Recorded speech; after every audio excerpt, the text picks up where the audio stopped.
Hi friends, നാളെ മുത്തപ്പൻകാവിൽ ഉത്സവമാണ്. അപ്പോൾ ഇന്ന് മുത്തപ്പൻകാവിൽ പ്രത്യേകിച്ച് പരിപാടിയൊന്നുമില്ല. അപ്പോൾ ഞങ്ങൾ എന്ത് ചെയ്തു, ഒരു മുല്ലപ്പൂവൊക്കെ വാങ്ങി. ഞങ്ങൾ അതിരാവിലെ ഒന്നും എണീറ്റില്ല, ഒരു 6:30 ആകുമ്പോൾ എഴുന്നേറ്റ് ഫ്രഷായി മുല്ലപ്പൂവൊക്കെ വാങ്ങി വെച്ച് മുത്തപ്പൻകാവിൻ്റെ ഉള്ളിൽ കയറി തൊഴുത് 2 വീഡിയോസൊക്കെ എടുത്ത് 2 ഫോട്ടോസൊക്കെ എടുത്ത് പിന്നെ ഞങ്ങൾ പുറത്തിറങ്ങി. വീണ്ടും ഞാൻ പോയത് കമ്മലിൻ്റെ അടുത്തേക്കാണ്. ഇന്നലെ കണ്ടുവച്ച കമ്മലിൻ്റെ അടുത്തേക്ക് തന്നെ പോയി. ഇന്നും അതൊക്കെ നോക്കി വെള്ളം ഇറക്കി ഏതാ ഇപ്പോൾ വാങ്ങി. ഈശ്വരാ, അതൊക്കെ എനിക്ക് കിട്ടിയിരുന്നെങ്കിൽ. തൽക്കാലം ഒന്നും വാങ്ങുന്നില്ല. ഇന്നലെ വാങ്ങിയല്ലോ, നീ വെറുതെ ഭർത്താവിനെ ബുദ്ധിമുട്ടിക്കേണ്ടല്ല വിചാരിച്ച് ഞാൻ അങ്ങനെ പോകുന്നു. എന്നാലും മനസ്സ് മൊത്തം ആ കമ്മലിൻ്റെ അടുത്ത് തന്നെയാണ്. അവിടുന്ന് പോരാനും തോന്നുന്നില്ല. അങ്ങനെ ഹസ്ബൻഡും ഞാനും ഇതൊക്കെ കാഴ്ചകളൊക്കെ കാണാൻ വിചാരിച്ചിട്ട് അങ്ങനെ ചുറ്റിക്കറങ്ങി. എല്ലാ ഷോപ്പിലൊക്കെ ഒന്ന് കയറി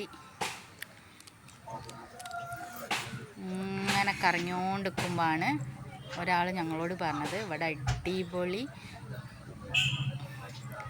കള്ളുണ്ട്. അപ്പം ഞാൻ കള്ളോന്ന് ചോദിച്ചു. ഹസ്ബൻഡാണ് ഞാൻ കള്ള് ഷോപ്പിലേക്ക് പോവുക. അപ്പോൾ അവർ പറഞ്ഞു നല്ല ഫുഡും ഉണ്ട്, വേണമെങ്കിൽ പൊക്കോളി. അങ്ങനെ ഞങ്ങൾ യാത്രയായി. എങ്ങടാണ്?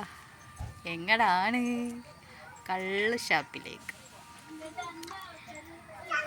അപ്പം മക്കൾ ഫോൺ ചെയ്ത് പറഞ്ഞ്, മക്കളെ ഇന്നലെ കണ്ട ആ വഴി കൂടെ വരി, നമുക്കൊരു സ്ഥലത്തേക്ക് പോകാമെന്ന്. അപ്പം മക്കൾ ചോദിച്ച് വലിയ ഏതോ ഹോട്ടലിലേക്കാണെന്ന്. മക്കൾ ഓടിയെത്തി. അങ്ങനെ ഞങ്ങൾ കള്ള് ഷാപ്പിലേക്കുള്ള യാത്രയിലാണ്. വാവ്, അടിപൊളി കള്ള് ഷാപ്പാണ്. കള്ള് ഷാപ്പ് ഓപ്പൺ ആയിട്ടില്ല, ഒരു 9:30 ആവും. ഞാൻ പറഞ്ഞ് വെയിറ്റ് ചെയ്യാം. അങ്ങനെ എല്ലാവരും എന്നെ തന്നെ നോക്കേണ്ടത്, ഏതാ പെണ്ണ് കള്ളു കുടിക്കാൻ വന്നതെന്ന്. ഞാനതൊന്നും മൈൻഡ് ചെയ്തില്ല. ഞാൻ ഹായ് പറഞ്ഞു. അങ്ങനെ ഞങ്ങളൊരു സെപ്പറേറ്റ് ആയിട്ടൊരു റൂമിലാണ് ഇരുത്തിയത്.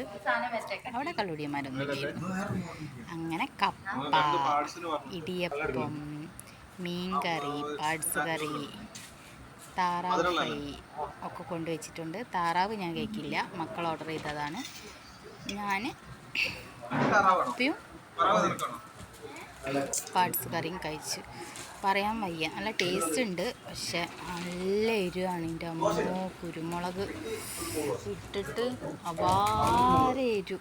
എൻ്റെ അമ്മോ, പുകഞ്ഞിട്ട്. കള്ള് ഹസ്ബൻഡ് കുടിക്കാൻ വേണ്ടി വെച്ചതാണ്. എരിവ് സഹിക്കാൻ പറ്റാത്തതുകൊണ്ട് ഞാൻ ഗ്ലാസ് എടുത്ത് കുടിച്ചതോ ഓർമ്മയുള്ളൂ, ഓർമ്മയില്ല. എൻ്റെ ഹസ്ബൻഡിനോട് ചോദിച്ചാൽ നിങ്ങൾ എങ്ങനെയാണ് മനുഷ്യ കഴിക്കുന്നത്?